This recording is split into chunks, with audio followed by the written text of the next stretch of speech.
Una mujer sola, un secreto enterrado por décadas y un reencuentro inesperado que cambiaría el destino de todos los involucrados.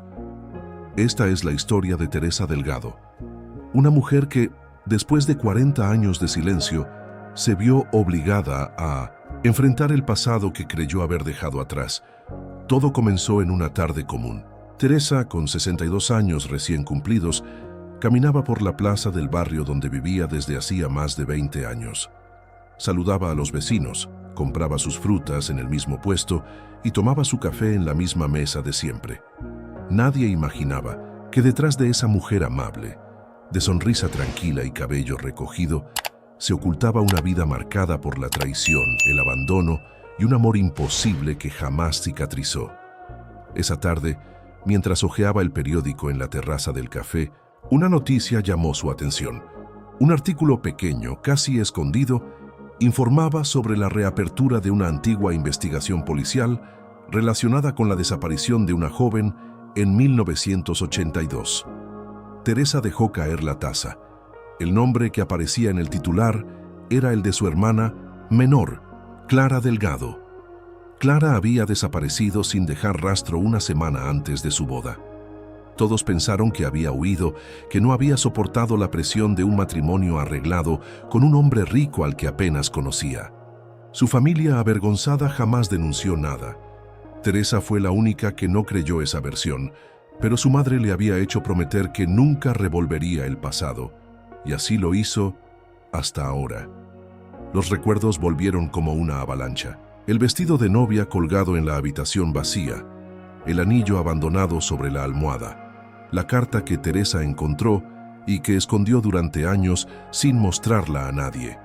En esa carta, Clara decía que tenía miedo, que había descubierto algo terrible sobre su prometido y que no sabía en quién confiar. Decía que si algo le pasaba, no era un accidente. Teresa guardó el periódico, pagó su cuenta y caminó de regreso a casa, con las piernas temblorosas y el corazón acelerado. Sabía lo que tenía que hacer, aunque le costara todo lo que había construido. Abrió una caja escondida en el armario, sacó la carta y una vieja foto en la que Clara aparecía abrazada a un joven que no era su prometido. Al reverso, una fecha y un nombre. Gabriel M. esa noche no durmió. A la mañana siguiente fue directamente a la comisaría. El oficial de turno apenas levantó la vista cuando ella se presentó. «Vengo a hablar sobre la desaparición de mi hermana», dijo Teresa con voz firme. «Tengo pruebas que pueden cambiar todo. ¿Está gustando esta historia? Antes de seguir, deja tu like en el video y suscríbete al canal. Nos ayudas muchísimo a seguir contando historias como esta». Lo que Teresa no sabía era que al entregar aquella carta, no solo estaba reabriendo un caso policial, sino abriendo heridas en personas que habían enterrado el pasado bajo capas de dinero, poder y silencio. El detective encargado del caso, un hombre joven pero meticuloso llamado Lorenzo Suárez, escuchó atentamente el testimonio de Teresa. Le pidió una copia de la carta y la foto. Al leerla, su rostro cambió. «¿Está segura de que esta carta es auténtica?», preguntó. «La escribió mi hermana 2 días antes de desaparecer. Reconozco su letra. Yo la encontré y la guardé, por miedo». Lorenzo asintió. Prometió investigar, pero Teresa sabía que necesitaba más. Por eso decidió buscar a Gabriel M. No sabía si seguía vivo, si estaba en la ciudad o si siquiera tenía algo que ver con la desaparición. Pero ese nombre era su único hilo. Después de días de búsqueda, encontró una pista. Un hombre llamado Gabriel Muñoz vivía en un pueblo costero a 3 horas de allí. Era profesor jubilado, viudo, sin hijos. Teresa no lo pensó 2 veces. Subió al primer autobús. Cuando llegó a la pequeña casa blanca frente al mar, sus manos temblaban. Llamó a la puerta. Un hombre delgado, de cabello blanco y ojos tristes, la recibió. «¿Gabriel Muñoz?». El hombre la miró con atención, confundido, al principio. Luego sus ojos se agrandaron. «Tú eres Teresa». La hermana de Clara. Teresa sintió que el mundo se le derrumbaba bajo los pies. «Entonces es verdad», susurró. «La conocías». Gabriel la hizo pasar. Le ofreció té, pero Teresa no podía tragar. Se sentaron en silencio durante varios minutos, hasta que él comenzó a hablar. Clara y yo nos conocimos en la universidad, fue un amor a escondidas. Tu familia quería que ella se casara con el hijo del señor Barragán, ese empresario que todos temían, pero ella no quería. Me amaba, lo sé. Planeábamos escapar juntos. Ella me escribió el día antes de desaparecer. Me dijo que me esperaría en la estación. Nunca llegó. Teresa sacó la carta. Esto también te lo escribió. Gabriel la leyó. Sus manos temblaban. Lágrimas resbalaron por sus mejillas. Yo creí que me había abandonado, que había cambiado de idea. Nunca supe lo que pasó. Me marché, no podía soportarlo. Esa noche los dos hablaron durante horas. Juntaron piezas de un rompecabezas que había estado roto por 4 décadas. Gabriel le confesó algo más. Clara había descubierto que el señor Barragán estaba involucrado en tráfico de personas. Tenía documentos, fotos, pruebas, y pensaba entregarlas a la policía. Ella era valiente, dijo Gabriel. Demasiado valiente para ese mundo. Al día siguiente, Teresa volvió a la ciudad con nueva información. Fue directa al despacho del detective Suárez y le contó todo. El detective, sorprendido por la historia, reabrió el expediente oficialmente. Citó a declarar a antiguos empleados de la familia Barragán, y entonces el primer cadáver apareció, una joven enterrada en una propiedad rural que había pertenecido al prometido de Clara. El ADN confirmó que no era ella, pero la policía estaba segura. Clara no había sido la única. La investigación se convirtió en un escándalo nacional. Periodistas, activistas y hasta políticos comenzaron a presionar por justicia. Teresa, sin quererlo, se convirtió en la cara visible del caso.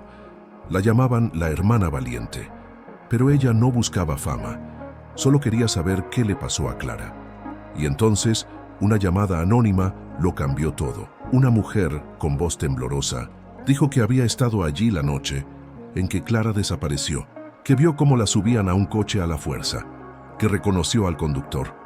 Era el propio hermano menor de Barragán, y que Clara gritaba un nombre: Teresa. El testimonio anónimo estremeció a Teresa.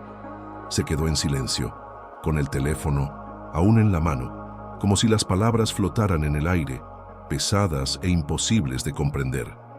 Clara había gritado su nombre. En ese momento, comprendió algo que no la dejó dormir en toda la noche. Su hermana había pedido ayuda, había confiado en ella hasta el último segundo, y ella no estuvo allí. A la mañana siguiente, el detective Suárez confirmó que habían rastreado la llamada y que parecía legítima. La testigo se llamaba Luisa Carrillo, una mujer que había trabajado como cocinera en la hacienda de los Barragán durante los años 80. Había estado en el lugar la noche de la desaparición y su relato era detallado, doloroso y creíble. Luisa fue citada a declarar oficialmente. Con voz temblorosa pero decidida, contó cómo Clara había sido llevada a una casa de campo bajo pretexto de una conversación privada con su prometido. Dijo que escuchó gritos, una discusión violenta y luego un golpe seco. Nadie volvió a verla con vida. A la mañana siguiente, todo había sido limpiado. Los criados fueron amenazados, despedidos o enviados lejos. Nos dijeron que si hablábamos, terminaríamos como ella, dijo Luisa con lágrimas en los ojos. Yo tenía 2 hijos pequeños, me quedé callada. Hasta hoy, el caso explotó.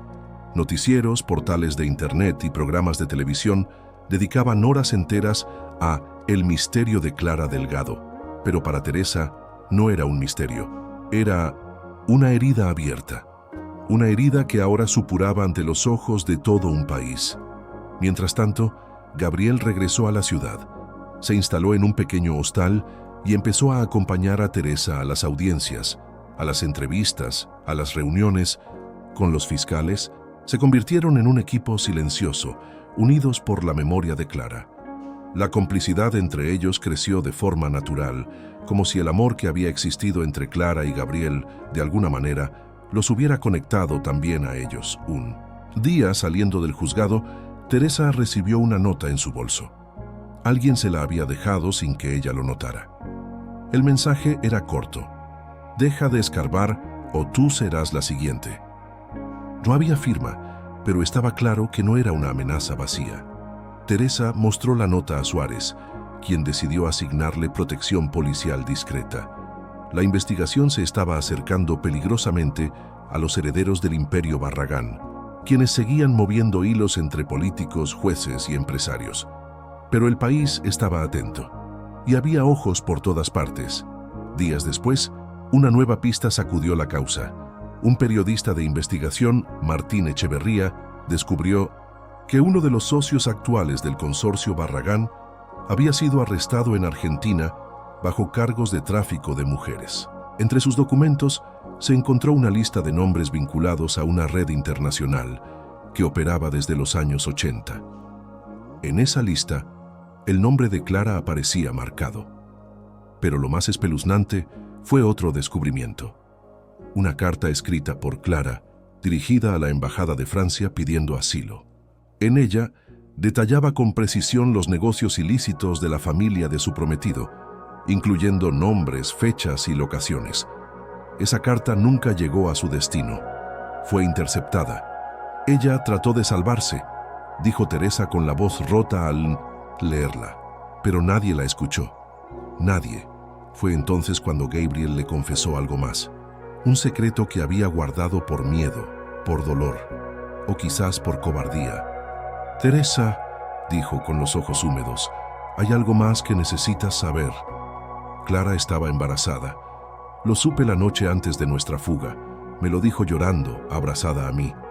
Ese hijo era mío. Teresa sintió como si el suelo se abriera bajo sus pies. ¿Un hijo? Sí. Tenía 2 meses de embarazo. Íbamos a empezar una nueva vida, los 3. Yo planeaba buscar trabajo en el extranjero, alejarnos de todo esto. Ella tenía miedo, pero también esperanza. Por eso no huyó de inmediato. Quiso enfrentarlos, y por eso la silenciaron. La revelación cambió todo. Ya no se trataba solo de justicia para Clara. Había un hijo. Había nacido. ¿Lo habrían hecho desaparecer también? ¿O estaba vivo en algún lugar sin saber su historia? La investigación dio un giro. El detective Suárez comenzó a indagar en clínicas privadas, registros ilegales, nacimientos sin documentación oficial. Fue un trabajo lento, lleno de callejones sin salida. Pero un día apareció una coincidencia. Un informe médico de 1983 describía un parto clandestino atendido en una finca de la familia Barragán. La madre falleció. El bebé fue entregado a una pareja sin hijos. El nombre de la madre no figuraba, pero la descripción coincidía. Y entonces una posibilidad tomó forma. Clara pudo haber sobrevivido a la noche de su desaparición, solo para morir dando a luz en secreto. ¿Quién crió a ese niño? ¿Dónde estaba ahora? Con ayuda de Echeverría, el periodista, Teresa y Gabriel consiguieron acceso a los registros de adopciones encubiertas. Uno de los nombres destacaba Andrés León, hombre de 39 años, ingeniero, sin antecedentes, sin familia biológica conocida. Había sido adoptado por un matrimonio de clase alta, ambos fallecidos hacía pocos años. Cuando Teresa vio la foto de Andrés, sintió que el corazón se le detenía. Sus ojos eran los ojos de Clara, su mandíbula, la de su padre. Era como mirar un espejo del pasado. «Es él», susurró. La historia se acercaba a su punto de ebullición, y lo que estaba por revelarse haría temblar los cimientos de una familia poderosa, y abriría una puerta que Teresa nunca imaginó cruzar. ¿Será Andrés realmente el hijo perdido de Clara? ¿Podrá Teresa enfrentarse al peso de una verdad tan devastadora? No te pierdas lo que viene. Dale like a este video y suscríbete al canal para no perderte la próxima parte de esta historia que ya ha tocado el corazón de miles de personas. Andrés León no sabía nada. Vivía su vida entre planos de construcción, cafés apresurados y lecturas de novela negra al final del día. Era un hombre metódico, reservado, con una rutina simple y sin demasiadas preguntas sobre su pasado. Sus padres adoptivos, ambos ya fallecidos, le habían dado una infancia cómoda. aunque siempre hubo silencios en torno a su origen. Cada vez que intentó saber más, su madre cambiaba de tema y su padre se limitaba a decir que era mejor no remover el pasado. Esa mañana Andrés recibió una visita inesperada en su oficina. Una mujer mayor de mirada firme y expresión serena pidió hablar con él en privado. Se presentó como Teresa Delgado. ¿Lo conozco?, preguntó él, cortés, pero desconfiado. No, respondió Teresa, pero creo que conocí a tu madre biológica. Andrés sintió un escalofrío. Su primer impulso fue cerrar la puerta y pedirle que se marchara, pero algo en los ojos de esa mujer lo hizo detenerse. ¿Qué quiere de mí? Nada, solo decirte esa verdad. Una verdad que ha sido escondida durante casi 40 años. Le mostró una foto. Clara, joven, embarazada, sonriendo al lado de Gabriel. Luego le contó todo. La desaparición, la carta, la investigación, el parto clandestino. Andrés escuchó sin interrumpir. Su cara pasó por todas las fases posibles de incredulidad, ira, confusión y finalmente, silencio. No puede ser, dijo. Mis padres, ellos me dijeron que no había registros, que me adoptaron porque no podían tener hijos. Me amaban, me dieron todo. Y no dudo de eso, dijo Teresa suavemente. No venimos a quitarte lo que eres, solo a decirte lo que también. Gabriel entró en la oficina. Andrés lo miró con atención. El parecido era sutil pero innegable. ¿Y usted? Yo era el hombre que amaba a tu madre, el que iba a huir con ella, el que nunca llegó a tiempo. Andrés necesitó varios días para procesarlo todo. Habló con abogados, con el detective Suárez, con el periodista Echeverría. Pidió una prueba de ADN. Cuando los resultados llegaron, confirmaron lo que ya su intuición le había susurrado. Era hijo de Clara Delgado y Gabriel Muñoz. La noticia se filtró a la prensa. Los titulares no se hicieron esperar. El hijo perdido de Clara aparece tras 40 años. La sangre arrastra la verdad. Justicia, familia y escándalo. El caso que conmociona al país. Andrés se convirtió en el centro de una tormenta mediática. Empresas lo llamaban para entrevistas, universidades lo invitaban a dar charlas, pero él rechazó todo. No quería ser símbolo de nada, solo quería entender en qué momento su vida había dejado de ser suya. Volvió a ver a Teresa. Estuvieron sentados en silencio durante largo rato. ¿Qué esperas de mí?, preguntó él finalmente. Nada, respondió ella, solo que sepas que no estás solo. Poco a poco, Andrés comenzó a involucrarse en el caso. Empezó a leer los informes, a revisar documentos, a asistir a las audiencias. Su mente estructurada y lógica le permitió ver cosas que otros pasaban por alto. Fue él quien encontró un contrato oculto, firmado por el hermano de Barragán, que vinculaba propiedades rurales con pagos clandestinos. Fue él quien conectó los puntos entre las casas usadas por la red y ciertos políticos de la época, y fue él quien se atrevió a denunciar públicamente a los herederos del imperio, Barragán. La respuesta no se hizo esperar. Una noche, su coche apareció destrozado frente a su departamento. Luego recibió llamadas anónimas con amenazas veladas, pero no retrocedió. Si callo ahora, dijo en una rueda de prensa, soy cómplice, y no pienso ser cómplice del silencio que mató a mi madre. La sociedad lo aplaudió. El gobierno, presionado, reabrió más de 20 casos similares. Organizaciones internacionales comenzaron a intervenir. La verdad al fin estaba rompiendo la superficie, pero el golpe más fuerte aún estaba por llegar. Durante una sesión judicial, mientras el detective Suárez exponía las pruebas contra los Barragán, un testigo inesperado pidió hablar.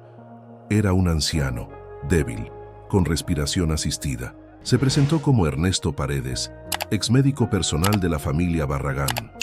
Tengo algo que decir, declaró con la voz entrecortada. Clara Delgado no murió durante el parto. El silencio en la sala fue absoluto. Fue enviada a un convento, en el extranjero. La obligaron a firmar documentos renunciando a su hijo. Estaba drogada. Yo mismo firmé el certificado de defunción falso. La revelación fue como una bomba. Teresa se desmayó en pleno tribunal. Gabriel apretó los puños hasta que se le marcaron las uñas en la palma. Andrés sintió que el aire desaparecía. ¿Dónde está ahora?, preguntó Suárez. No lo sé. Me sacaron del país una semana después, pero creo que la enviaron a Bélgica o a Marruecos, algún lugar donde nadie hiciera preguntas. Las autoridades comenzaron una búsqueda internacional. Se activaron convenios entre países, se revisaron registros de conventos, clínicas privadas, psiquiátricos, y mientras eso ocurría, el país entero seguía cada movimiento del caso. Teresa no dormía. Gabriel apenas comía. Andrés solo esperaba. Y un día llegó un correo electrónico. Era una fotografía. Una mujer de mirada perdida, en silla de ruedas, con una enfermera a su lado. Estaba en un convento en las afueras de Bruselas. No hablaba, no respondía a su nombre, pero tenía una marca en la muñeca, una pequeña cicatriz en forma de cruz. Clara tenía esa misma cicatriz desde niña. Teresa la reconoció al instante. Es ella. Dios mío, es ella. ¿Será realmente Clara? ¿Qué pasó con su memoria? ¿Podrá Andrés conocer a su madre? ¿Podrá Gabriel recuperar a la mujer que amó? Si esta historia te está emocionando, regálanos un like y suscríbete al canal. Nos ayudas a seguir compartiendo relatos que tocan el alma. La próxima parte traerá respuestas que cambiarán todo. Teresa no perdió tiempo. Tomó el primer vuelo a Bruselas junto con Gabriel y el detective Suárez, quien había logrado autorización diplomática para verificar la identidad de la mujer que podría ser Clara. El viaje fue largo, cargado de un silencio tenso, de miradas que no se atrevía a cruzar, de palabras que nadie quería pronunciar aún. Andrés, por su parte, se quedó en la ciudad. Decidió esperar noticias desde la distancia, sintiendo que aquel encuentro era algo que su tía y su padre debían vivir primero, como una forma de cerrar sus propias heridas. El convento estaba ubicado en un valle solitario, rodeado por árboles altos y una neblina constante que parecía arrancada de un sueño. Las monjas que lo administraban recibieron al grupo con respeto, pero con evidente cautela. La superiora explicó que la mujer había llegado allí en 1984 sin documentos, acompañada de 2 hombres que hablaban español y que afirmaron que ella necesitaba tratamiento psicológico después de una pérdida traumática. Desde entonces, dijo la hermana Agnes, ha vivido aquí bajo nuestro cuidado. Nunca dijo su nombre. Solo a veces repite una palabra. Teresa. Teresa apretó los labios con fuerza. No quiso llorar. No allí. Los llevaron a una sala blanca, con un ventanal amplio que daba al jardín interno. Y allí estaba, sentada en una silla de ruedas, con la mirada fija en un punto invisible, vestida con ropa sencilla, las manos sobre el regazo. Su rostro estaba marcado por los años, por la ausencia de vida, por el encierro. Pero era ella. Era Clara.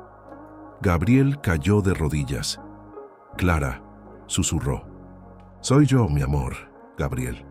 Ella no reaccionó, ni un parpadeo. Teresa se acercó despacio, sacó del bolso una fotografía vieja, las 2, de niñas, abrazadas bajo un árbol. La colocó sobre sus piernas. Soy yo, Clara, tu hermana, Teresa. Durante minutos que parecieron eternos, nadie dijo nada. Y entonces, con un movimiento mínimo, Clara bajó la vista. Sus ojos se posaron sobre la foto. Un leve temblor cruzó sus labios. La voz era apenas un suspiro, una sombra de voz, pero suficiente para que todos rompieran en lágrimas. La monja hizo la señal de la cruz. Gabriel se tapó el rostro con las manos. Teresa solo pudo abrazarla, con delicadeza, como si temiera que se desvaneciera. Clara no recuperó la memoria de inmediato. Su mente estaba fragmentada, con huecos inmensos, con partes sumergidas en un silencio doloroso. Pero poco a poco, a través de fotografías, canciones, cartas y relatos, su identidad comenzó a reaparecer. Con ayuda de especialistas recuperó parte del lenguaje, de sus recuerdos, de su historia. Andrés viajó a verla 2 semanas después. Entró a la habitación con el corazón latiendo como un tambor. Se detuvo frente a ella sin saber qué decir. Clara lo miró, le tocó el rostro y murmuró: «Mis ojos, tú tienes mis ojos». Él se arrodilló frente a ella. «Soy tu hijo», y por primera vez en 4 décadas, Clara sonrió. Una sonrisa frágil, incompleta, pero real. La sonrisa de una madre que por fin sabía que su hijo estaba vivo, que no la habían arrancado del todo de la vida.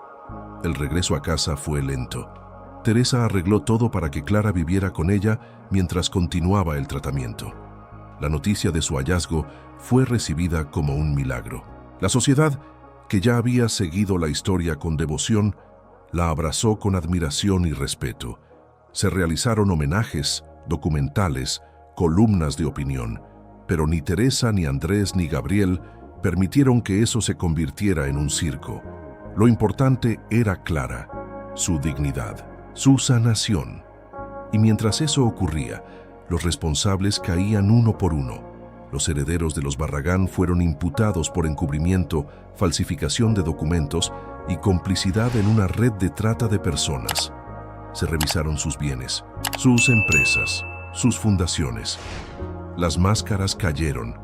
Se revelaron conexiones con jueces, con diplomáticos, con empresarios.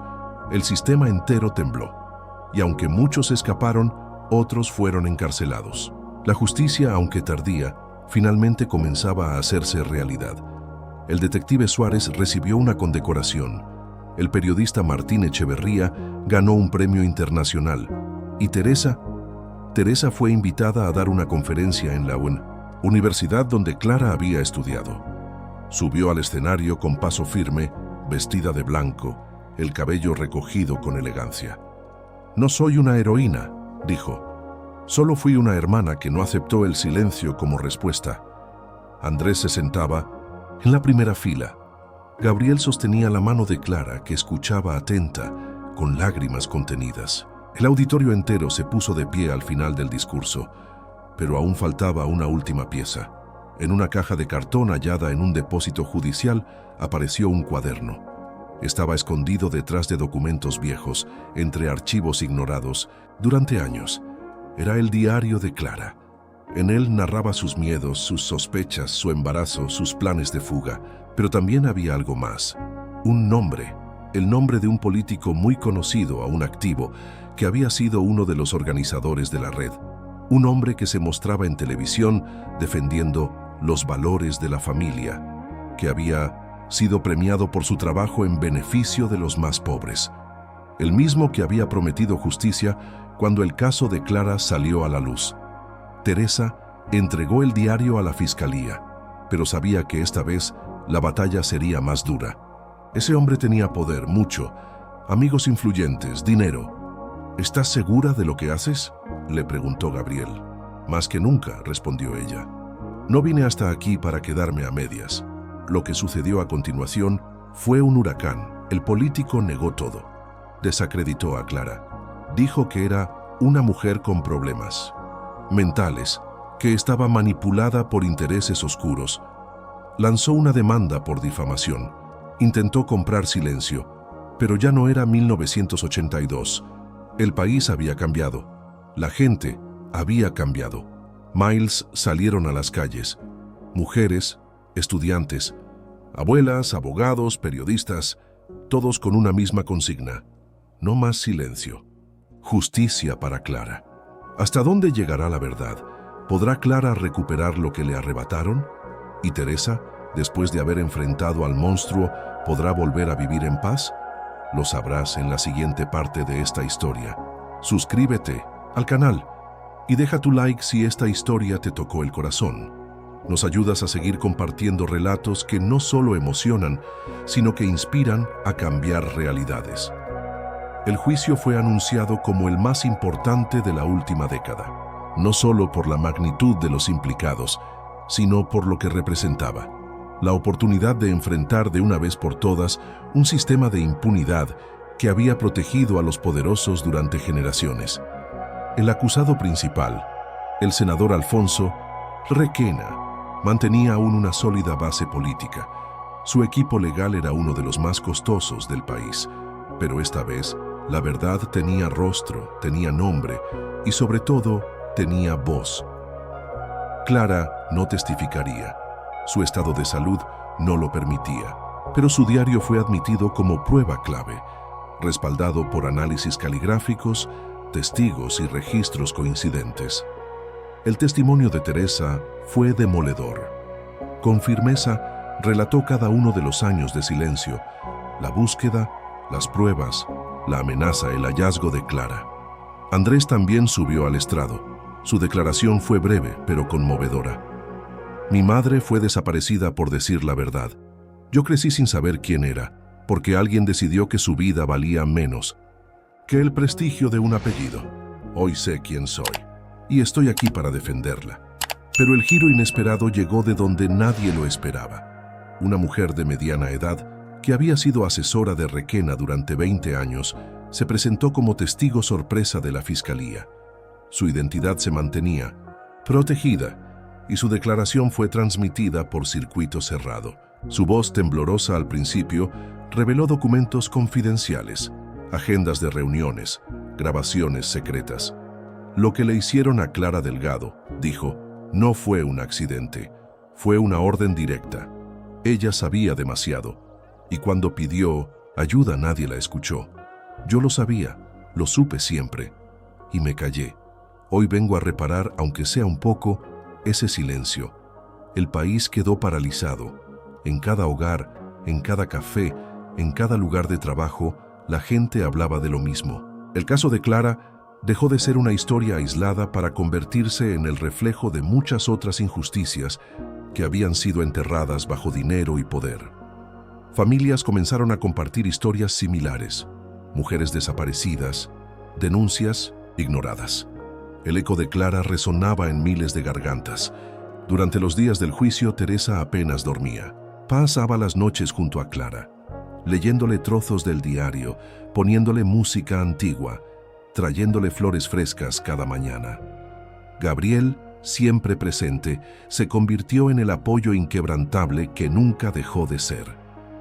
Andrés, por su parte, organizó una fundación en nombre de su madre, Voces para Clara, un espacio de acompañamiento legal y psicológico para mujeres en riesgo. La sentencia se dio un viernes por la tarde. El tribunal, con pruebas abrumadoras, declaró culpable al senador Alfonso Requena de complicidad en la desaparición forzada de Clara Delgado, falsificación de documentos, asociación ilícita y obstrucción a la justicia. Fue condenado a 35 años de prisión efectiva. La sala estalló en aplausos, gente abrazándose, lágrimas de justicia. Teresa cerró los ojos y apretó con fuerza la mano de Gabriel. Ese mismo día, Andrés organizó un acto en el patio del centro cultural más importante de la ciudad. No era una celebración, sino una ceremonia de memoria. Clara, vestida de blanco, fue llevada hasta allí en silla de ruedas. Los asistentes guardaron un silencio absoluto cuando ella tomó el micrófono. No tengo muchas palabras, dijo. Me quitaron la voz durante 40 años. Hoy solo quiero decir gracias, fue suficiente. La ovación duró varios minutos. Un mes después, la Fundación Voces para Clara abrió su primera sede en el mismo edificio donde antes había funcionado una oficina del Consorcio Barragán. Una ironía histórica. Teresa fue nombrada directora honoraria, Andrés presidente, Gabriel organizaba los programas de voluntariado y Clara aparecía cada mañana para sentarse en el jardín, conversar con las mujeres que llegaban con miedo y decirles con su sola presencia que el dolor no era el final. Una tarde, mientras regaban las plantas, Teresa miró a Clara. ¿Sabes qué creo?, le dijo. Que no te salvaron. Te salvaste tú sola. Sobreviviste porque nunca dejaste de ser tú, aunque te hicieran creer que te habían borrado. Clara no respondió. Solo sonrió, apretándole la mano. La historia de Clara llegó a las escuelas, a las universidades, al extranjero. Fue adaptada en obras de teatro, en libros, en documentales, pero ninguno de ellos logró capturar por completo la verdad de su alma. Solo los que la conocían sabían que su mayor fuerza era la ternura intacta, la dignidad de alguien que, incluso rota, Había elegido no odiar. Un año después del juicio, el país celebraba un Día Nacional por la memoria de las mujeres desaparecidas por violencia de poder.